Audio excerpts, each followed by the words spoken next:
It started out last month as a writing exercise on the 1963 Birmingham Children's Crusade, when more than 1,000 students skipped school and marched to demand civil rights.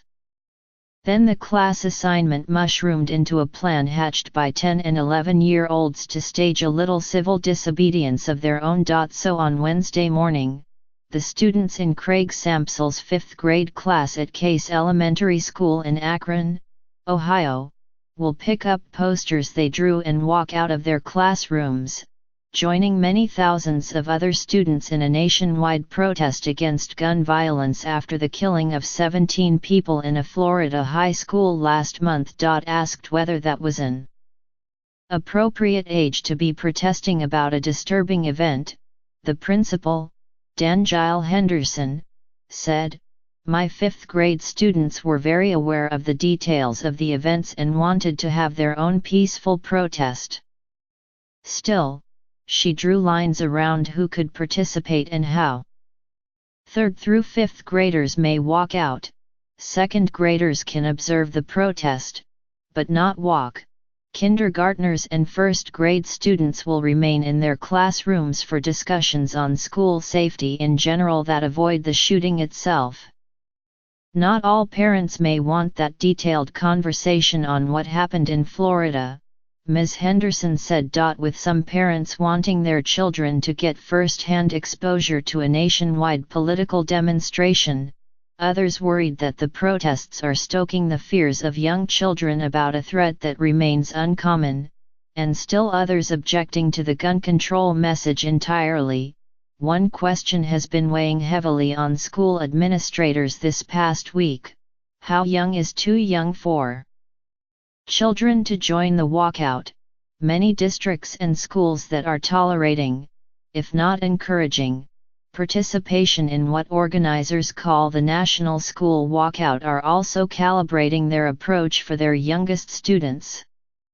In New York City, middle and high school students may walk out of class with approval from a parent, such as with a permission slip, but elementary school students cannot leave unless a parent or guardian comes to check them out. At Woods Cross Elementary School in Woods Cross, Utah, students will be allowed to leave class at 10 a.m. and go to the gym for 17 minutes, the same starting time and duration, 1 minute for every victim in Parkland, FLA, as other walkouts around the country.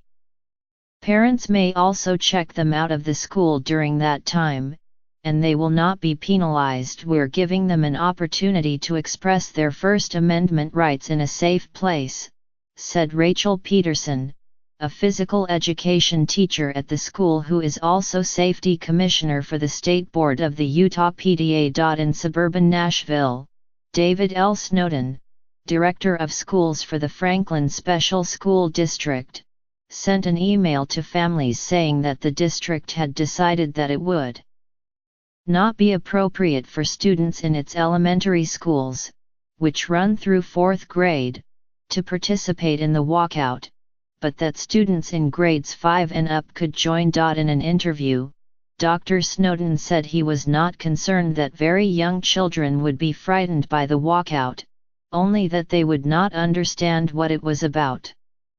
"Sometimes I think when you're teaching children, especially younger children, you try to take into consideration, will there be a full understanding of what they're doing and why they're doing it," he said.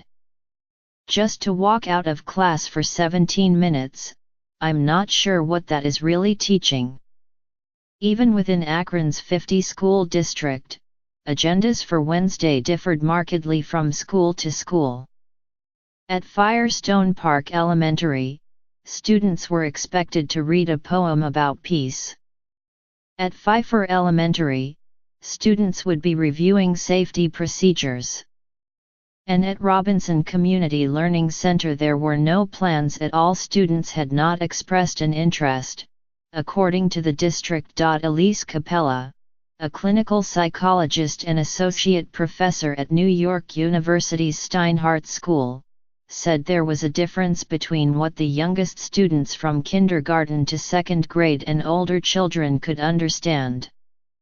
While not advocating any particular stance, she said, schools could make the decision that kids in kindergarten through 2nd grade are not provided the opportunity to walk out. They are cognitively, socially, emotionally younger. They may feel more fear about it and less understanding. Children in the 3rd grade and up, she said, will be more likely to be exposed to news and hear their parents talking about it. They are reaching a point where having something that's potentially positive and productive to do that makes them feel a sense of agency and safety could be a good thing, she said. Ms. Capella said that whether elementary schools decided to participate in the protest or not, the goal should be to project a sense of community to their students, and if you can create that space, she said, whether that's in the classroom or in the hallways or in the schoolyard or out at a protest or a march, that's the most beneficial space for young kids to be in. Some school districts, generally in conservative areas, are trying to discourage any type of school walkout, regardless of age, warning that any student who participates will be marked as absent from class. Even some schools where demonstrations are being allowed are being careful about the tone. Ms. Peterson, of Woods Cross in Utah, said that there was no program planned for the assembly. The students would be able to express themselves as long as they were not rowdy or disruptive. We are teachers and not necessarily there to make a political statement in that time, she said. Whatever is decided by students in that time and space, we will allow it to happen as long as it is peaceable and respectful. If some students who stayed behind expressed surprise or bafflement at their classmates leaving the room, she said, teachers would use their own tact and judgment about how to explain it. The way I would word it is that some kids are walking out to show support for lessening school violence, in honor of the people in Florida, Ms. Peterson said. Joel Pelsiger, head and founder of the PS1 Pluralistic School, a private school in Santa Monica, California, consulted with parents before deciding that observing the walkout was not a political statement, but a way to empower his students and make them feel safe, regardless of age. The way you make people safe is by feeling that they're part of something larger than themselves, he said. But in Alexandria, Virginia, when one school decided that 5th graders could join the walkout if their parents signed them out, a parent lodged her own form of protest. My elementary school has 5-year-olds in it, the parent, Julie Gunlock, a senior fellow at the conservative-leaning Independent Women's Forum, said in an interview. Some of my friends, their kids are much younger than a 5th grader. And it's frightening to them. Mava Lyle, 11, one of the 5th grade organizers at Case Elementary in Akron, said that most of her friends were aware of the gun control debate and thought that AR-15s, the powerful rifle used in Parkland and other mass shootings, should not be legal. But she said her class did not want to debate the Second Amendment, and so its posters will simply honor the students killed in Parkland with their names. Still, she thought it was time for children to do something. Adults have been protesting against things, she said on Monday, but nothing has changed that much.